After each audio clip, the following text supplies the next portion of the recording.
As we recover from the threat of Putin, who has dispatched an intercontinental ballistic missile to Dnipro, he has threatened us effectively. He's threatened the world with a nuclear bomb. He's just removed the bomb.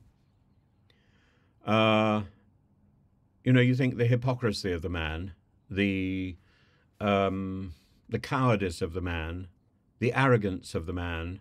Well, he's not really a man at all. He's a corpse in a Smeg fridge, pushing up against the Smedley HP frozen peas. He probably can't tell the difference these days between between body parts and vegetables. But be that as it may, I wasn't going to talk about Putin. I was going to talk about Mr. Farage. But, the thought of Mr. Farage at a constituency surgery, I don't like doing those, they're not safe. You could imagine Mr. Farage holding a constituency surgery at the end of a very long table because I'm not safe. Do you want me to get knifed? Well, Farage's party. You didn't think I'd be able to do that twist from Putin to Farage, did you? Putin and Farage in the same video. There you are. Hooray!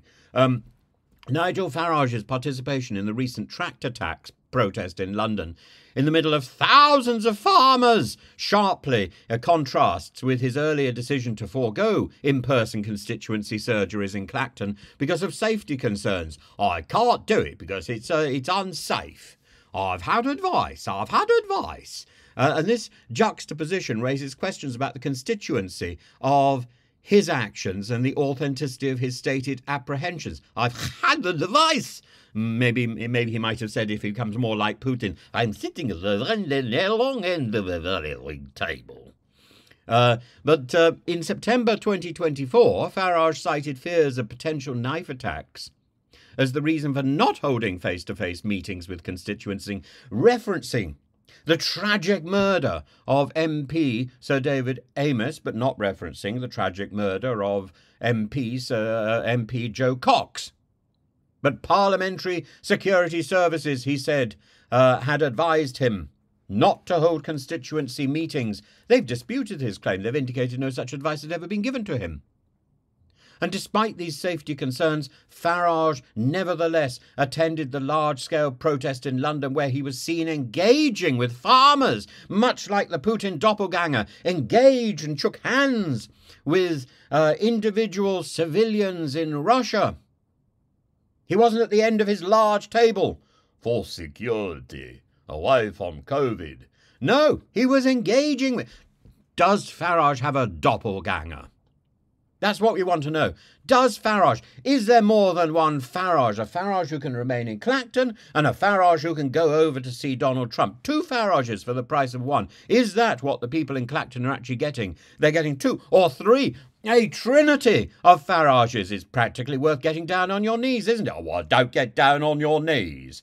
He was even seen not only engaging with farmers, but giving a thumbs up to a farm, giving you a thumbs up. Don't misunderstand. And this involvement in a mass gathering while avoiding the smaller, controlled constituency meetings suggests a selective approach to public engagements, or a theatrical approach to public engagements. I will get my doppelganger to do it. Such behaviour can be perceived as a populist hypocrisy, can't it? Where actions are tailored to maximise public visibility and political gain. It's not hypocrisy if my doppelganger does it. What the doppelganger says, I cannot be responsible for. Rather than him adhering to any form of consistent principle. I don't have a consistent principle. I have doppelgangers. By choosing high-profile events over direct constituent interactions, Farage may be prioritising media attention and broader political narratives over the immediate needs and concerns of his constituents. That's not what he was elected for. He was elected to represent his constituents. Well, I've got the doppelganger to do that.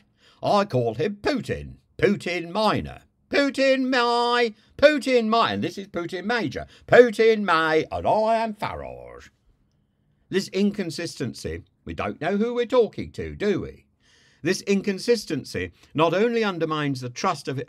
I'm afraid my imitation of Mr. Farage has moved slightly further away from my imitation of Tony Curtis doing an imitation of of Cary Grant to something completely ridiculous. But there we are. These things morph, don't they? These things morph. And like a piece of plasticine, the inconsistency of all this not only undermines the trust of his electorate, but it raises concerns about the responsibilities of public officials to maintain transparency and consistency in their engagements. For a politician who has built his career on advocating for the common man, such a selective participation, such a vague participation. Are you speaking to Farage or to Putin? Or can you see down the end of the table? Hello, hello, hello, hello.